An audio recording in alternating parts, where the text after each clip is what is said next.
Mga kapuso, basta bangos ang pag-uusapan, masasandigan ang dagupan sa Pangasinan. Pero teka lang, may isa daw pagawaan doon ng tinapa na nakakabaliktad ng sikmura.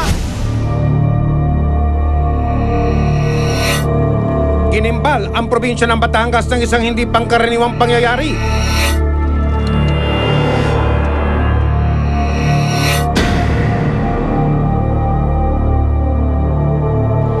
Sa isang iglap, toneladang patay na isda ang naglutangan sa lawa ng Taal.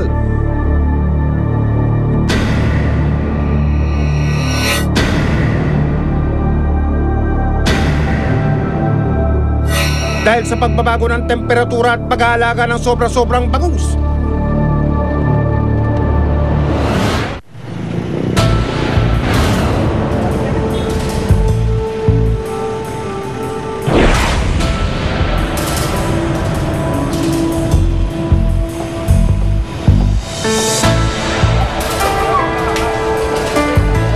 Maging sa mga bayan ng Anda at Bolinao sa lalawigan ng Pangasinan, tinamaan din ng fish kill.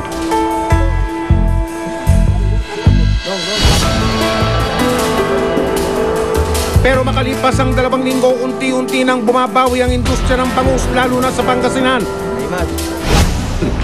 Pero isang fenomena naman ang tila tumama sa lungsod ng Dagupan. Teka, hindi tulad ng fish kill sa lawa ng Batangas, ang mga bangus na aming napunan, sa mga kawali sila palutang-lutang. Ano ba ito? I smell something fishy. Sobrang dumi ang paggawa niya ng tinapa sa kanyang gawaan. Halos makalat, wala sa kayusan. Ang mga pinaglalagyan ng mga boneless bangus, napakarumi ng mga banyera. Ang buong kapaligiran maputik at may tubig. Sus Mariosep, hindi pala ito fish kill kung hindi fenomena ng kadugyutan. Anak ng tinapa naman, oh! Dito sa tinaguriang bangus capital ng Pilipinas, seryoso ang lahat kapag bangus na ang usapan. Bukod kasi sa sariwa, talaga namang mas malasa raw ang mga bangus nila. Kaya naman nabigla kami nang makamoy kami ng malansang kwento mula sa tatawagan nating si Jam, isang impormante. Napakarumi ng lagayan ng tubig, pati yung tabo. Hindi niya na nililinis. Talagang ando na yung putik, marami yung tubig, yung banyera nangingitim sa kadumihan. Yung, ganun siya gumawa. Dagdag pa niya, kilala at sikat daw ang itinuturong may-ari. Si Mang Mario, kilala siya Barangay Pantal, Dagupan City, Pangasinan sa paggawa ng mga tinapa na bangus. Marami siyang pinagdadalhan tulad sa mga palengke ng Dagupan. Ang kanyang ikinabubuhay ni Mang Mario, gumagawa din siya ng mga boneless bangus, daing na bangus. Kaya hindi na kami nagpatumpik-tumpik pa, tagad namin kinumpirma ang daing at sumbong ng impormante.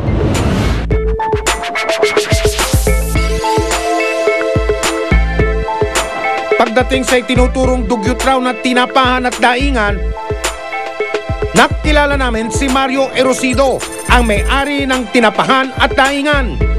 Agad namin kinilatis ang totoong kulay ng kanyang hasang. Di agad siya nakikipag-transact niya mga parokyano o mga customer. Kung ikaw ay aangkat sa kanya ng mga bangus na tinapa, hindi agad siya nagtitiwala. Inaalam niya muna ang buong detalye, tapos nagtatanong-tanong siya kung saan ka nakatira.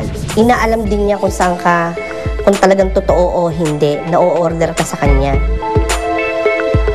Sa tinik ng aming kamera, hindi niya nagawang ikubli ang kadugyutan ng kanyang malansang negosyo. Sa labas pa lang ng pagawaan, sumalubog na sa amin na masansang na amoy ng kapaligiran. Nagkalat kasi ang plastik at iba pang basura. Kapansin-pansin din ang tubig sa paligid ng pagawaan. Ano ba ito? Special attraction para libre dengue? Pagpasok naman sa loob ng pagawaan, sinalubong kami na may-ari na si Mario. Walang suot na pangitas na damit itong si Kuya habang gumagawa ng tinapa. Excuse me po Kuya, pawis niyo ba po ang ginagamit ninyong pampaalat ng daing at tinapa? Yay! Ilang sandali pa ang nagumpisa na siya sa paggawa ng tinapa. Banlawan daw muna ang bangus para malinis at ibabad sa isang banyerang tubig. Pero teka, ang banyerang pinagbababara ng isda, kadiri talaga. Ilang linggo mo na bang hindi lililisan ito at walang kasing dumi all over? Turn on na sana kami sa suot mong bota, kaso bigla rin kaming nadismaya sa sahig mong naglalawa at nanggigitata. Bakit ba kasi wala kang maayos na lababo? Kaya ka ba nakabota kuya para iwas alipunga? Kapansin-pansin din ang dingding na pinagtakpi-takpi malapit sa drum na ginawa niyang kalan. Naku kuya, hindi po ba delikado yan? Baka maya-maya dingding nyo na rin ang masigaan. Matapos ibabad ang isda, agad itong inilipat sa kawaling nangangapal na sa uling para ilaga. Ang ginagamit ng suka, yung acidic ba yun? Yung purong-puro na parang clear water siya kung titingnan mo. Pero kapag ibinuhos mo sa malaking kawan, makikita mo na amoy maasim, tapos asin. Tapos pakukuluan niya ang isda doon hanggang sa mamuti na yung pinakaulo, luto na yon. Ang mga sumunod na proseso ng pagtitinapa parang hindi na namin masikmura. Nang iahon na ang isda mula sa kawali, inilipat naman sa dugyot na bilao at hinugasan gamit ang maruming pitsen. Hugasan yun at bubuhusan ng tubig para mawala ang asin at saka yung inilagay niyang acidic. Pag natanggal na ang tubig, magkakaroon siya ng tubig na mayroong food coloring at yun ang ilalagay niya para maging dilaw ang tinapa. Ilang minuto pa, voila!